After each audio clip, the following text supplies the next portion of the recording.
Welcome to the Refine and Shine, the podcast dedicated to mastering the art of continuous improvement and optimizing every aspect of your life. I'm Angelina Rivera, your host, and together we'll uncover the secrets to refining our lives, our habits, and our processes to unlock our inner brilliance. Join us on Refine and Shine, where we'll delve deep into achieving more in life without the burnout and without all the stress. This podcast is your platform for a more fulfilling life through continuous improvement and personal growth. In each episode, I and a diverse array of guests discuss practical strategies for up-leveling every aspect of your life. From developing good habits and organizing your space to refining your mindset and personal goals, we're going to explore it all. Our guests share personal stories about the systems they've developed or systems they've used and the tweaks they've made in their lives when refinement was needed, allowing them to truly shine. Listen to Refine and Shine to learn how you can implement continuous improvement techniques in your daily routine, develop and maintain healthy habits that lead to success and satisfaction, organize your life to reduce the stress and increase your productivity, foster a growth mindset that propels you to new heights. My mission is to inspire you to take bold action, make positive changes, and become the best version of yourself. Whether you're aiming to elevate your career, nurture meaningful relationships, or enhance your overall well-being, Refine and Shine is your guiding light. With over 25 years of experience in continuous improvement, I help businesses streamline their processes, establish efficient work areas, and implement standard work protocols. I have trained over 600 individuals and teams in process improvement, optimizing workflows, and enhancing overall operational efficiency. Tune in every week as we embark on an enlightening journey, exploring paths to refinement and illuminating the way to shine in every area of our lives. Subscribe now and join us on this journey to polish your life and let your best self shine through. Thank you for joining us on Refine and Shine.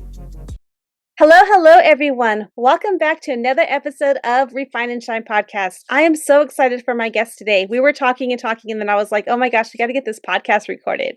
But my guest today is Kathy Mou. She is an empowerment coach, a podcaster, and a spiritual guide who helps women reconnect to their power and create a bliss soft life rooted in self-love, healing, and alignment. And for all of you, my word of the year this year is alignment. Through her lived experience with infertility, endometriosis, and loss, Kathy supports women in calming their nervous system, releasing trauma, and trusting their bodies and intuition. Thank you, Kathy, for being here today. Hi, thank you for having me. I'm just so honored and excited to finally be able to connect and actually talk and have a conversation with you. This is so exciting. I love it. What I just want to know is, for my listeners, I always like to just go back, like, you are an empowerment coach, you have all these things going, and I just like kind of what got you into this? Like, what made you start getting into this type of coaching, and, even talk a little bit about your podcast? Yes. So actually, it's funny because I really didn't even know I was going to do coaching in general. So growing up, I was always the go-to person with my friends and family where people just told me things and like they would ask me and console and complain, just like, what do I do, Kathy? And so I never thought anything of it. And then when COVID hit, the coaching industry kind of blew up. And then my cousin was like, hey, you should be a coach or look into it or something like that. And then I was like, no, I can't do coaching. And then I just found my passion. But really, what really actually got me into it was going through infertility. So in 2019, I got married, and just like, everybody, after you get married, you want to have kids and do like the whole family thing. And at the time I was like, what, my already 30s. So I was like, yeah, I'm ready to have kids. I'm over the partying scene in my 20s and figuring out my life, what you do in your 20s. And so I was like, yeah, I'm ready to settle down. And in my mind, I was so naive because in school, literally in school, they just teach you, like, if you have sex, you're just going to have a baby. And like, that was literally my sex education. And then, so I was like, okay, so I'm going to have a baby right when I want to. Okay. When I want to. That did not happen. So I went through infertility. And that taught me so much.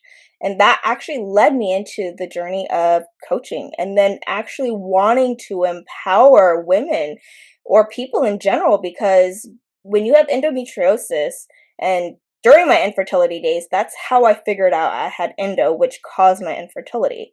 And so endometriosis causes a lot of fertility issues. It's like inflammation in your body. It's one of the worst things ever. And so in general, endo wasn't taken seriously either in the health world. So I couldn't speak up. Even when I told my doctor, I was like, I think I have endometriosis. She's like, no, she just like gaslit me. No, you don't have that. You just had a bad period. And so people just associate endometriosis with a period problem, but no, it's far worse than that. And Mm-hmm. so I had to learn to speak up and empower myself. And as an Asian American girl growing up in a white suburban town, I was literally taught not to speak up, not to cause trouble, like just those things that have been ingrained in my belief system and my worth and my value was to be quiet and just do what I had to do. And so when my doctor, and it took me a lot to speak up to my doctor because I was like growing up again. Doctors know everything. They know the Mm-hmm. best. They went to school. But in my gut feeling, I was like, no, that doesn't feel right. So she dismissed me. She just gave me painkillers and was like, okay, go home. And then I still had a lot of pain. And so I ended up having to get these ultrasounds for a cyst that I was growing, an ovarian cyst that was causing so much pain. So every time I went to go see an ultrasound every month, it just grew at an exponential rate. And finally, an ultrasound technician was able to figure out that it was due to having endometriosis. And so it's called a specific like cyst. It's called endometrioma, aka chocolate cyst, because it's like filled with the endometriosis. I know it sounds kind of gross, but that taught me to speak up, empower myself, which led me wanting to empower a lot of women because we're taught to not speak up and to use our power and our voice. And so through all of my infertility journey, it made me end up finding my life purpose, which I love so much. And I'm just still going down this journey. And then now it's led me into teaching people about the bliss off life and also starting my podcast. And again, growing up, not being able to speak up, I was like, I need to start a podcast so I can learn how to speak up, use my voice, like, finally have a platform for myself. And of course, at first I started, I was like, no one's going to listen to this, whatever. And I was like psyching myself out. But I just noticed I enjoyed it. And like Mm-hmm. just being here talking to you, it's just such a joy to be able to talk about my journey and inspire people to stand up and use their voice too. And if they can connect with my story, even better. It's just like such a good feeling to have. I love that. I love that. I can relate to so many things that you're saying. For years, I had dealt with cycles, menstrual, like heavy bleeding, all the things, and it was painful. And I remember, so I was a little bit different. In my 20s, I already had all by 23, I already had both of my kids, and was married. But in between both of my children, I had also miscarried in between, and that was a really hard season for me.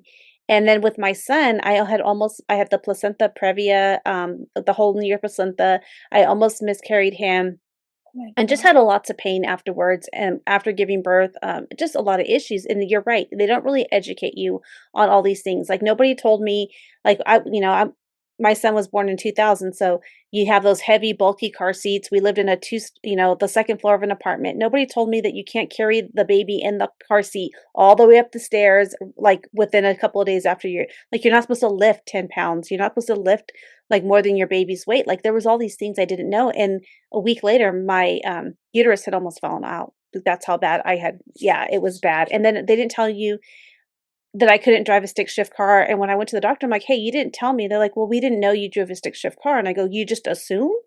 They're like, well, Yeah. most women don't. I'm like, again, you assumed? It was Yeah. so frustrating. And one of the things I thought was like with my later in years, because of just all kinds of things that kept happening, they decide just to, oh, if you have heavy cycles, just give you birth control. Well, Yeah. because of all my issues with my my pregnancies, I had decided to tie my tubes at a very, in my 20s after my children. And I'm like, I don't want to be put on birth control when I don't even have when my tubes are tight. Like that's like you're just treating the symptoms. You're not really treating the problem.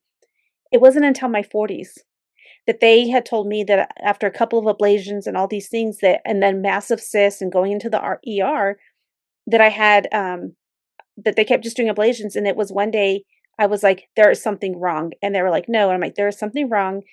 And I demanded a CA 125. And my ovarian cysts were so bad that it was evaluated to, cancer. And luckily, I got into a city, City of Hope, which you're in California, so that's one of the best cancer hospitals. But was able to get all of that taken care of. I went in October 2nd with the demanding that like that was when my blood work was done. By November 2nd, I had had a hysterectomy and my ovaries removed. And in there in May of that same year, so in October I got the surgery or November, but prior to that in May I had gotten another ablation. When I looked at the ultrasounds and all of the findings, my liner was 6 times the amount of somebody who was pregnant. That's how bad the lining was. So I can certainly understand when they say, "Oh, it's just this, it's just that, or it's just a bad thing." And it, like for me, I'm proud of you because it took me a long time to stand up for my health in that type of way, and I'm paying the cost because I waited too long. So thank you for that. It's probably a Oh, very long story. oh, thank you for sharing that. Yeah, and a lot of women go through this, and I hear so many stories, and I still even talk to a lot of women who are going through endometriosis, and they're so scared and they're not informed, and they're like, "Oh my gosh, like I'm so scared to get surgery done for my endo because I've heard so much horror stories." And it's just like, "Oh my gosh, this is so sad. Where is the education?" Like, honestly. And the saddest part is we're not educated or told what is actually the best route. They're just like, here, do this or do that. Like, literally, my options, like you said, was either birth control or do a surgery. And I'm like, there's nothing in between? Like, really? You're telling me? Okay. And it makes you figure out ways. That's why I had to go the holistic route too, because I had to find anything that would like get to the root problem. I'm not gonna Mhm. just sit around and not empower myself and use my voice or use my powers or whatever resources and just sit around and be in pain. I was like, I cannot do this. So that's where the empowerment piece came so important to me. And seeing it and implementing and helping other people see it too and put it into action in their lives. Like your story, if I can help a person get more pain-free faster than having to go through all the stuff that you've been through, like, you know, it just makes me happier that way, just to know, like, man, like, 10 years less of pain is so much better. Even 1 year. Mhm. It's It's a a life-changing situation that's to so be crazy. pain-free. Yeah, that our stories are so similar. It's so crazy. See, the universe always brings, like, alignment, and then Yeah. your word for the year is alignment. So I was like, "What?" Yeah, that's my word. Love it. So, through your whole journey, though, eventually we were able to conceive? Yes. So I have a daughter who is 3.5 now. So actually, so my journey was kind of long in a way. So 2019, I couldn't get pregnant all the way until literally end of 2021. Like I found out, I think, no, in the new year. So 2022, January is when I found out I was pregnant. It's pretty crazy. And I actually wasn't even trying because I went through IVF because that's what they told me. I'm not going to be able to conceive naturally because I have endo. And so they're like, yeah, you should go see an IVF specialist. I went through the whole process. Dude, people who go through IVF, it is such a stressful process. Like, I cannot even think or fathom how people go through multiple cycles. Like, I only got one good embryo. And then it stuck for 2 weeks and then I got a miscarriage. So then I was really sad. I took a break from like just conceiving in general. And then I got pregnant naturally a couple months after that. So I'm very blessed to have my daughter. And so again, in 2024, I actually conceived again naturally, but that was unplanned. My husband and I weren't even trying. We were just like, I don't know, it just happened. And then I got a miscarriage after 8 weeks and 5 days. Mm. And then, so again, it was a great journey though, because it took a whole nother year for me to implement what I did with Gemma. Like, my daughter's name is Gemma, by the way. And so, I started going for walks. I started doing acupuncture. I started doing all these like empowering things for myself again, because being a mom, you forget about yourself, right? You focus on the kid. So I had to bring back some things to help empower myself. And then now I'm pregnant. I'm almost 3 months. So yes, it's there's miracles. It's exciting, but also nerve-wracking, and I have a little bit of PTSD from like all the losses I've had so far. So, but I'm keeping my fingers crossed and I think everything aligns. So, long story short, sorry. Yes, I got pregnant. I have kids. I love that. I love that. I think that that's, you just have to sometimes just surrender and be like, okay, like I'm just going to give it to our higher power, to God, and just let it align. And I love how you said that sometimes you have to just figure out like, okay, I need to take time for myself. I need to take care of myself, and putting those, am I eating right? Am I taking care of my health? Am I sleeping? Am I taking, putting good nutrients in my body? And I love that you shared that, because so many times women forget to do that. And feeling overwhelmed by endless to-do lists and constant distractions? You're not alone. Many professionals and entrepreneurs struggle with never-ending tasks that spill into personal time, difficulty prioritizing what's truly important, a lack of clear structure in their daily routines. Well, let me introduce you to your Unlock Your Time Potential program, an 8-week coaching program designed to help you reclaim your time and boost productivity. What you will gain is proven strategies to manage your day effectively, techniques to eliminate distractions and stay focused, tools to align your daily actions with your long-term goals. Ready to take control of your time? Join the waitlist today and be the first to know when enrollment opens. Don't miss the opportunity to transform your productivity and achieve your goals. Check out the link in the summary notes. And so you have a podcast, you coach, you do all of these things. How do you balance it all? Yeah, time management, honestly, time management. So, and having a lot of help. Like you cannot do like I'm so blessed. I have family around that helps me out, and honestly, that's super helpful, time management. But when I do have my daughter around, I know I don't have that much time with her because we put her into daycare. So I do have mom guilt with that. But in the end, it's like it's what I need to get everything done. So when I am with her, even if it's short amount of time, so I'm like with her in the mornings, for a couple hours before she goes to daycare or preschool, and then, a couple hours after school, I'm so intentional that it and so present with her that I don't feel guilty, because I remember juggling work and having her home, and I'm like, "Oh, she's at home with me." But my intention and my presence wasn't there. I was just thinking like, "I need to do this. I need to do this. I need to do this." So she got the short end of the stick still. Mm-hmm. And so now she's in daycare full time. I see the shift where when I see her, I'm happier because I'm already done with everything I need to do, right? Mm-hmm. And then I'm literally just focused on her. What does she need? What does she want? What does she want to play with? And our time together is just so much more valuable, even though it's such a short amount of time? Mm-hmm. So I noticed that's what is so important. And it doesn't matter about like how much time, but it's the quality that I figured out. Yes. Because I literally had her at home and I was like taking care of her, but doing a million things. She wasn't happy either? Mm-hmm. So that's how I try and manage it. So she's out at school and then I get all my stuff done. And then yeah, when she's at home, then it's all her. It's her world at that point. No, I love that. And I love that you talked about a couple of things. One is that you can have your children home with you and you could be working on something else. And it's not the same thing. It's how are you spending that time with your kids? And I know that there's a lot of people, a lot of my listeners are maybe entrepreneurs they're working outside the home. And so what I would love to tell you is just like she said, is like when you are home, you just need to be intentional with your children. Be present. Have them help you make the dinners if they're old enough to do that. Have them help you do the things that you need to do if you can once they're older to teach them these skills.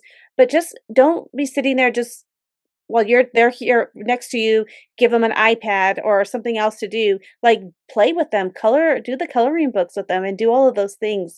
Uh, when I worked full time and, had a lot of things that I had to juggle, but one of the things is I know that, like, when my daughter had a project or my son or whatever, we would go my daughter and I love to do this, we'd go to Starbucks when she was in, like, high school and all those things, and we would sit at a Starbucks or rent a little booth from a local coffee shop and just sit there and do work together, like, just do it, like, help her with her presentations and things like that, and those are one of my, like, great memories with her, and, my children are grown now, but it's those little things like that, like, just because you're home with your child, are you really spending time with your children? Are you just, scrolling on social media or numbing and procrastinating and all those things? I think that's really important. Yeah. And Yeah. now that she's in daycare too, she gets to socialize too, and so you're building her social skills, and so I think that's also really important. Yeah, I just find like it's a great balance for everybody. And she loves learning too. So she loves her teachers. And I mean, it's kind of hard to get her to school because she's always like, I don't want to go to school. I want to stay home with you, mom. But then I'm like, yeah, but if you're at home, like it's just chaos. Like you don't want to be at home. We've done that. It did not work out really well, you know? So Mhm. she I knows. love Yeah.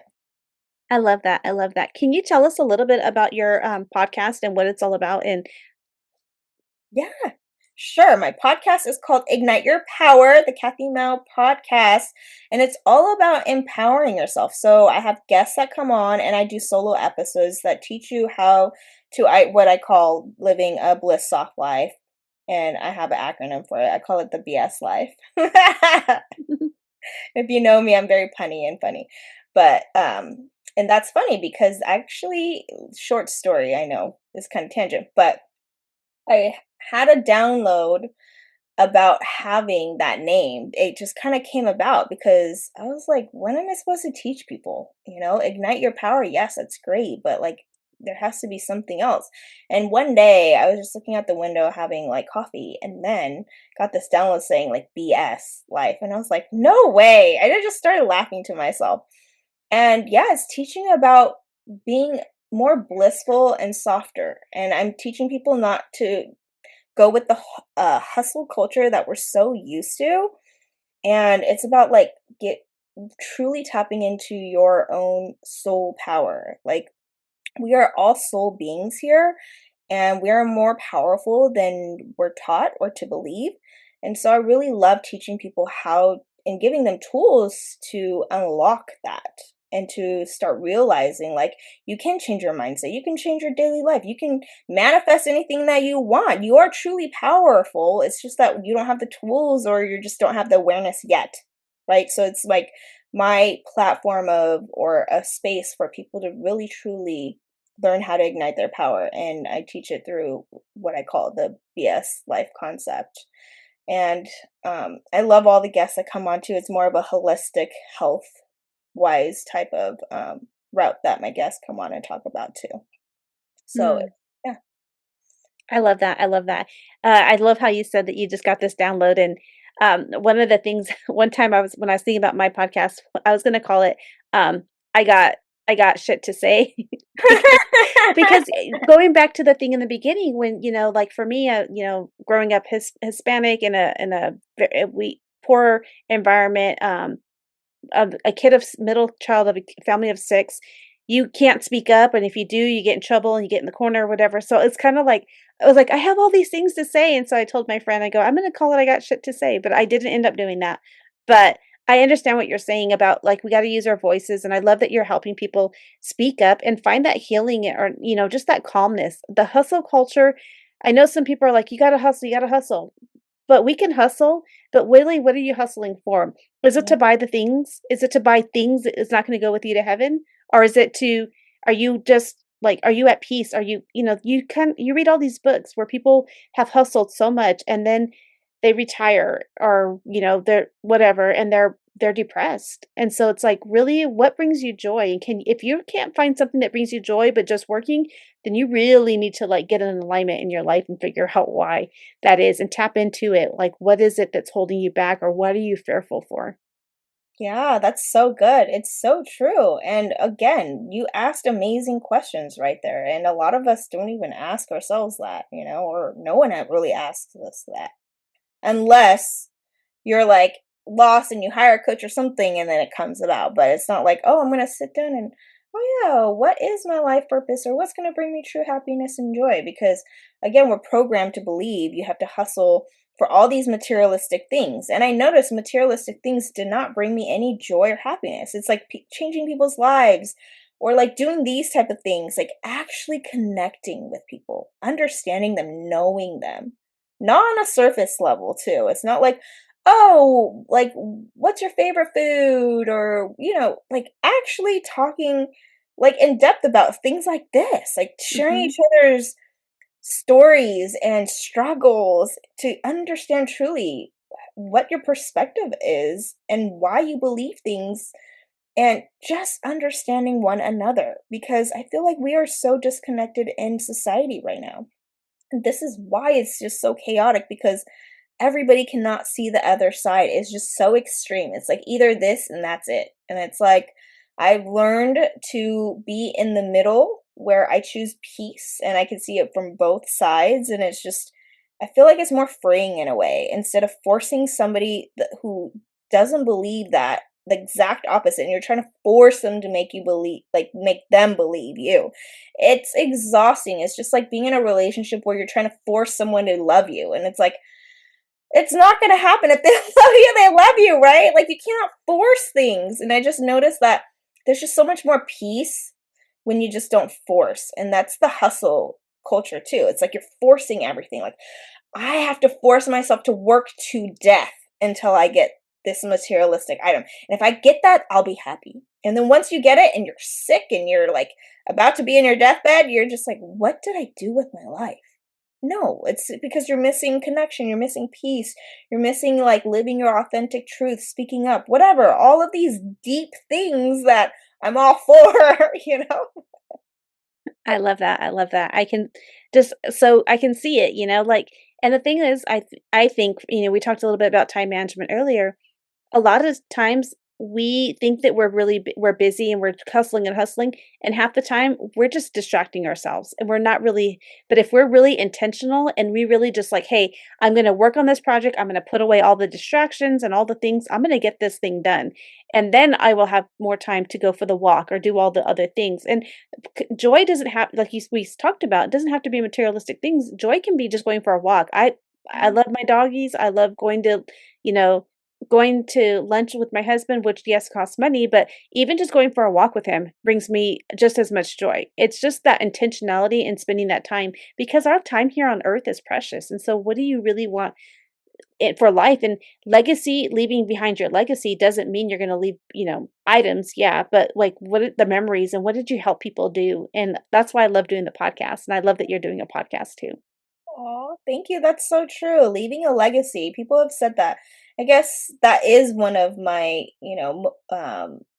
like reasons or one of my whys because like thinking my dad passed when I was like 27, like so then his legacy, he left a legacy, but there's like no memory of it, it's only memories of the people that he touched, which is very powerful, right? It's Hmm. like everybody who remembers him, they're like, man, I remember him being so honest, kind, and he left such an impression, and it's just so wild to me that if he can do that, I wanna do that too, and it's Hmm. just beautiful that now we get to do it on social media, like, we get the platform to actually have it in a physical form so your generations to come can hear that, and so, also, how do you want to leave an impression? Like, what do you wanna leave behind? I don't wanna leave behind like, "Oh, this person was terrible," or something like like saying my kids or my grandchildren are like, "Yeah, I don't think this person was very nice," Like, I don't wanna leave that impression. I wanna leave impression like, "Man,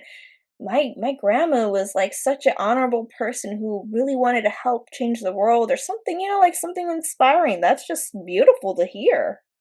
Even if I don't like make it big or whatever, at least I'm doing something to make this world a better place.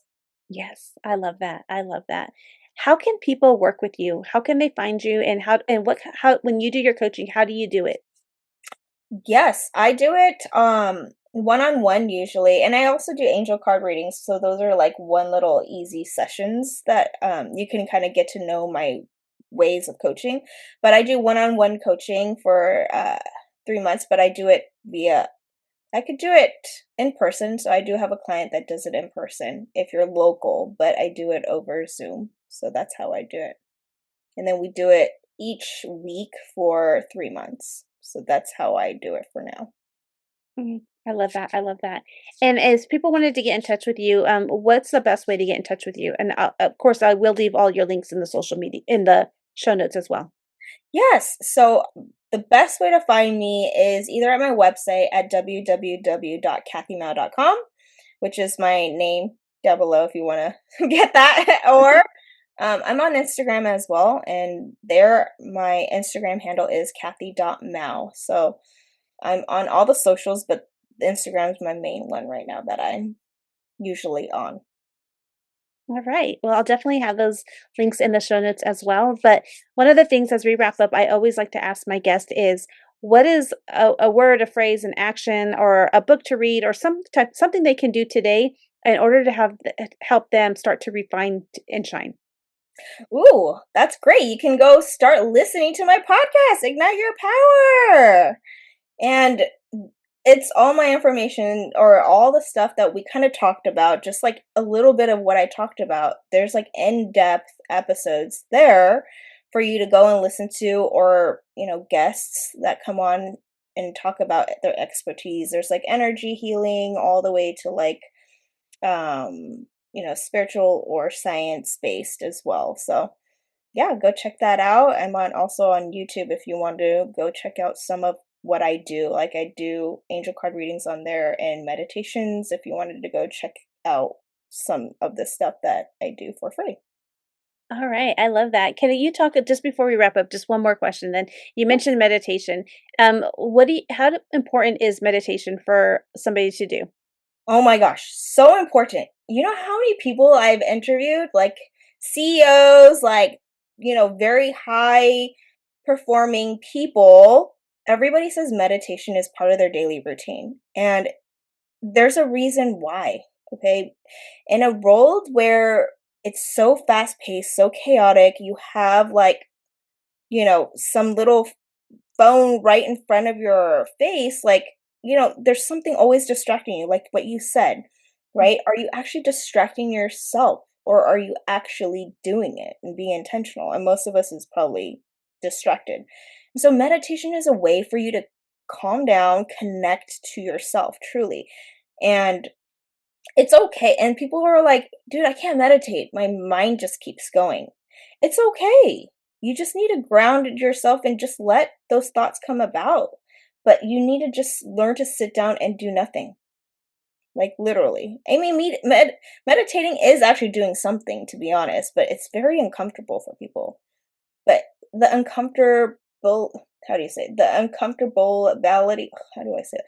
No, how you're being uncomfortable shows how much of a, like, your life is so distracted, right? So the less you can sit down, that means like you're just too addicted to having to do something. It just shows Mhm. like how much you need to offset that.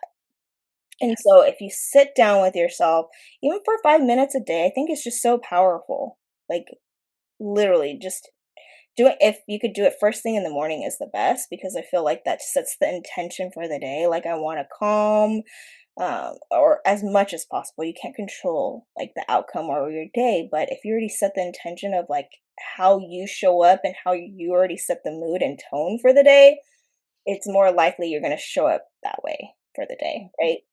And so even 5 minutes sets that intention. And it's just such a powerful, powerful tool. I don't do it as often as I want to, but I try to at least do 5 minutes, even if it's just listening to something. But yeah, it's everybody. Yeah, like everybody should be meditating on some type of level, even if it's 5 minutes. And that's not even a long time, but I know people who sit down for even 1 minute and they're like, I can't do it. So, Yeah. Well, it's like everything. You just gotta like if you can't sit down for a minute, just try a minute. The next time try two. The next time try three. It's just like walking. Like when you first fell down, you're like, "Oh, I'm not going to do it." Like you kept getting up and trying to walk as a child. It's yeah. like anything in life. You got to put in the reps and you're going to be able to handle it. I like to meditate. I'm not really good in the morning to do it sometimes, but I like to do it at night to help me calm myself and go to Yeah. sleep. Yes, that's another great time to do it too, because if you're like me who loves like analyzing, processing things, and then, it's hard for you to shut your mind off, it's so good to meditate because it clears all of that like chitter chatter in your mind, and then it'll go away. So when I have rough days, like I will listen and meditate and then like those thoughts go away.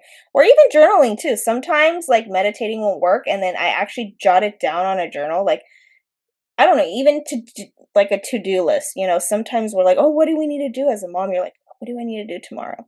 And then you just analyze, process it all the time. But if I just write it down and I'm like, "Okay, I got it down," and then I feel better and then I can just sleep. So Mhm. like I just love that. easy little tools that we can Mhm. do to really change our lives. It's just really that easy, like little things like that. I love that. I love that. Well, thank you so much for being an amazing guest today. Oh, thank you for having me. This is so fun. Next time you're going to be on my podcast, so that's going to be fun. Thank you for joining us on this episode of Refine and Shine. We hope you find valuable insights and inspiration to fuel your journey of continuous improvement. Remember, the key to success lies in refining your processes and letting your inner brilliance shine. If you've enjoyed this episode, be sure to subscribe to the podcast and leave a review. Your feedback is greatly appreciated and helps us reach more listeners like you who are eager to refine and shine in all areas of life. Stay connected with us on social media for updates and additional resources and behind the scenes content. We love hearing from our listeners, so feel free to reach out with any suggestions, questions, or success stories you'd like to share. As we wrap up, remember that the power to transform your life lies within you. Keep striving for growth, embracing change, and seeking opportunities to refine your skills.